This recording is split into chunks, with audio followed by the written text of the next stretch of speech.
This is Jewish Talk on the Voice of Nassau Community College, 90.3 WHPC. We are streaming live on the college station, and I'm Rabbi Pearl, and today we're going to begin by discussing what is known as the 3 weeks. This is an annual mourning period that falls out in the summer. Before we continue, I'd just like to let you know you could actually tweet us on Twitter or on Facebook. Go to Rabbi Pearl. That's Facebook, Rabbi Pearl, or Twitter, Rabbi Pearl, and send us your thoughts, your ideas. And from time to time, I'd like to refer to them as we go through the program. But first, we'll talk about the 3 weeks. This is when we mourn the destruction of the Holy Temple and our launch into a still ongoing exile.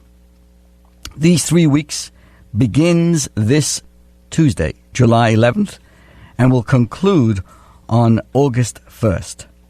This period begins on the Jewish calendar date, 17th day of the Hebrew month of Tammuz. This is Tuesday, July 11th. It's a fast day that marks the day when the walls of Jerusalem were breached by the Romans in 69 CE. And it reaches its climax and concludes with the fast of the 9th of Av. That's August 1st this year, the date when both holy temples were set aflame. This is the saddest day of the Jewish calendar and is also the date of many other tragedies. So the period of 3 weeks, again, begins this Tuesday, July 11th. It is a fast day. The fast begins at 3:41 a.m. and concludes at 9 p.m. These 3 weeks spans the time from the initial siege of the ancient Jerusalem to the destruction of the city and its temple, and it is called in English the narrow places, or Bein Hamtzarim, and it's so called after a verse from the book of Lamentations, Eicha. Now others translate the expression as Bein Hamtzarim, between the narrow straits, which indicates a vulnerable place between two pieces of land that connotes desolation, exposure. Now these narrow spaces must be passed through to get to from one place to another. But it's rarely a place that you want to stop. So they signify these between the walls, a state of exile, banishment, a place that is neither here nor there, an area almost absent of its own identity.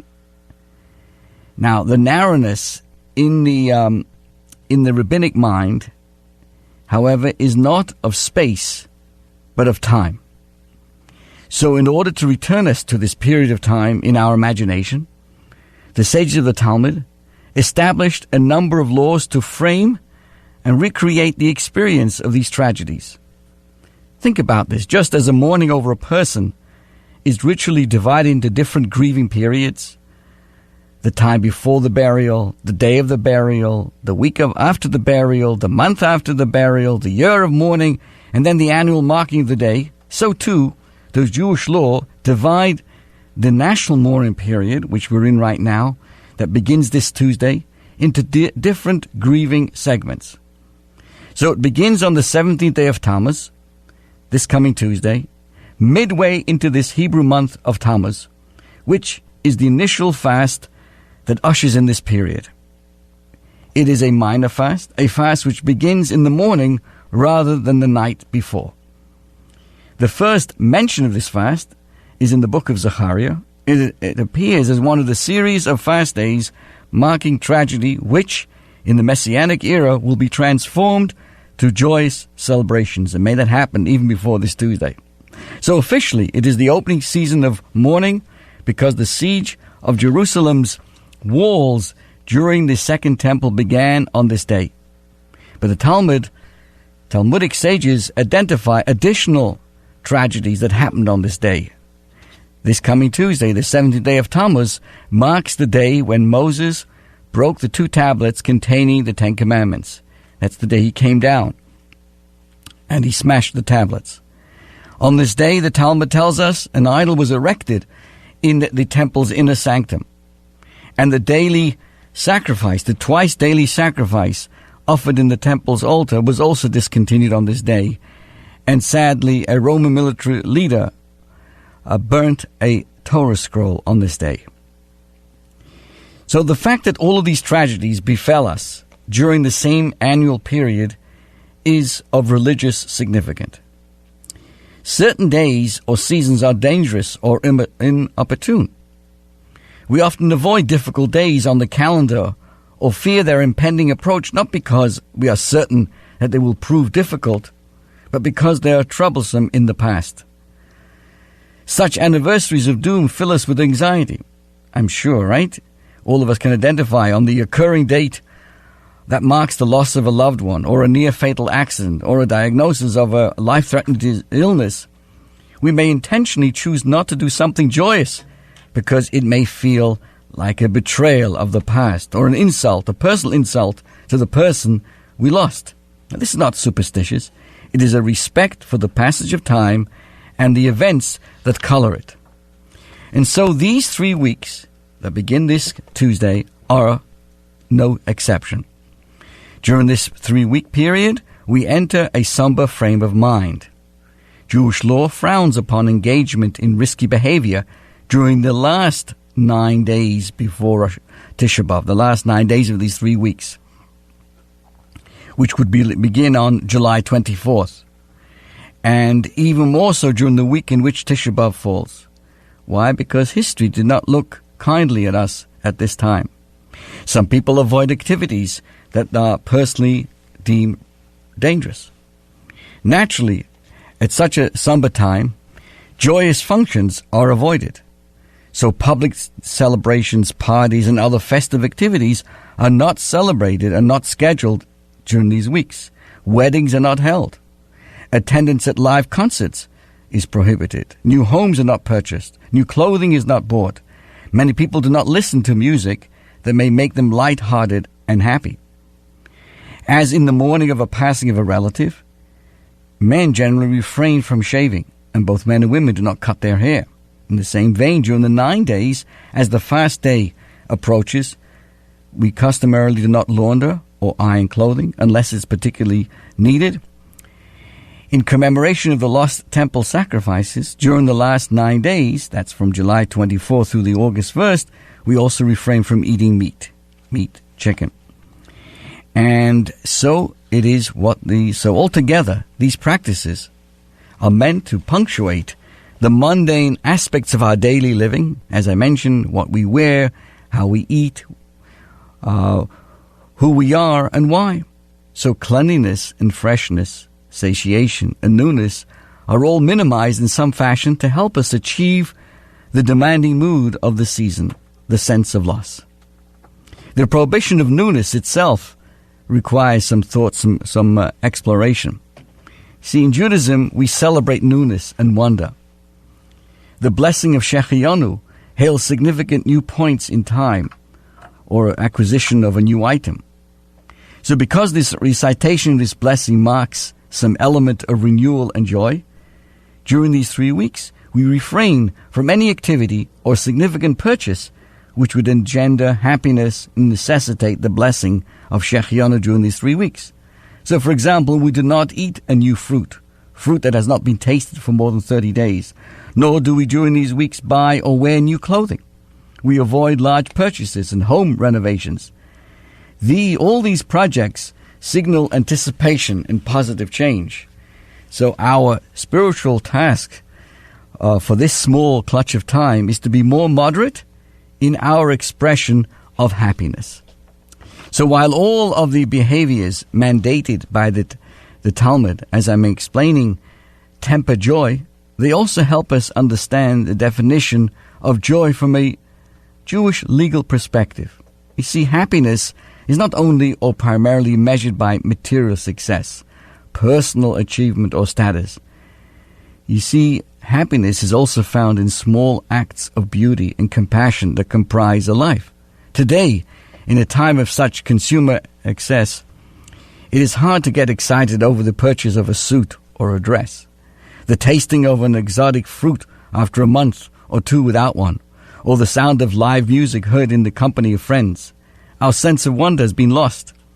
But this period reminds us that these small pleasures in the aggregate, are the measures of life's happiness, the mosaic of pleasure that buoys us day in and day out.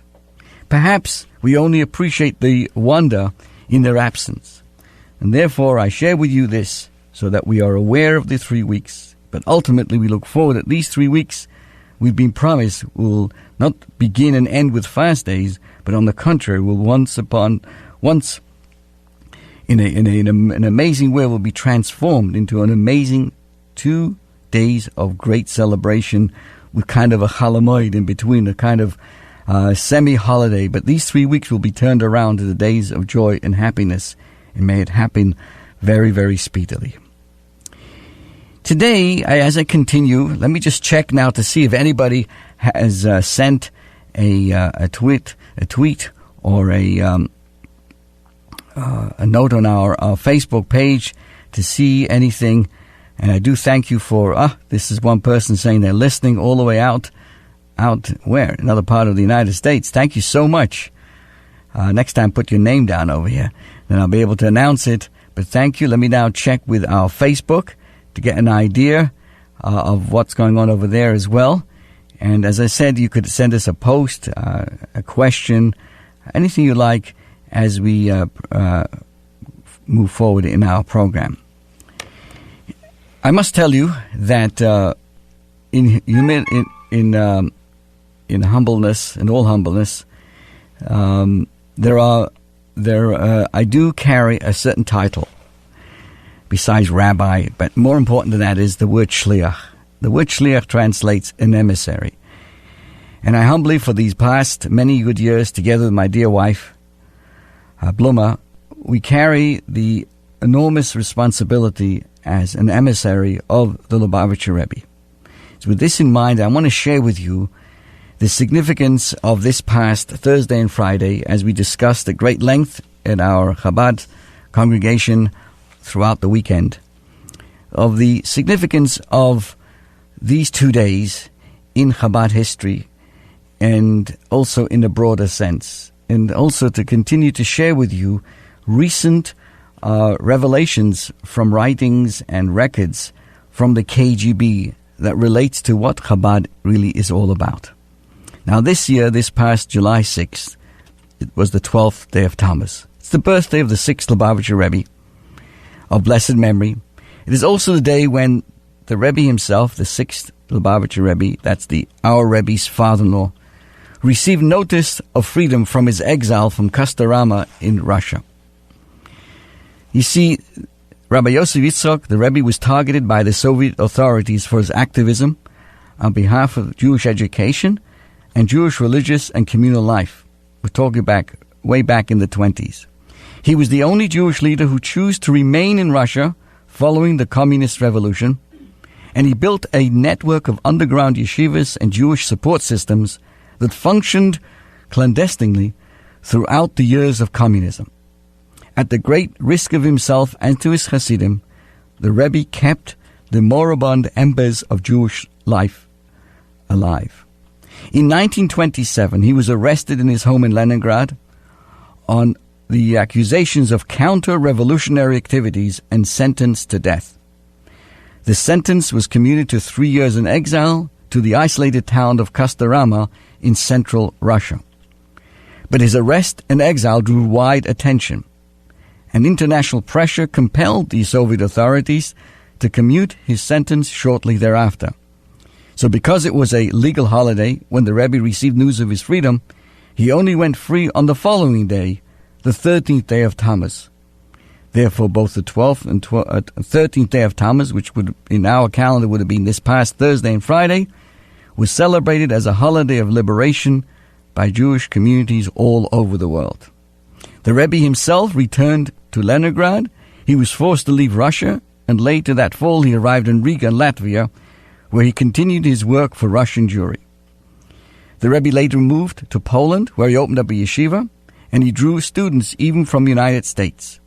At the beginning of World War II, with the help of the United States government, he managed to escape Nazi Europe. He arrived in New York in 1940, where he relocated his headquarters of the World Lubavitch movement, And his work in Soviet Russia continued. By the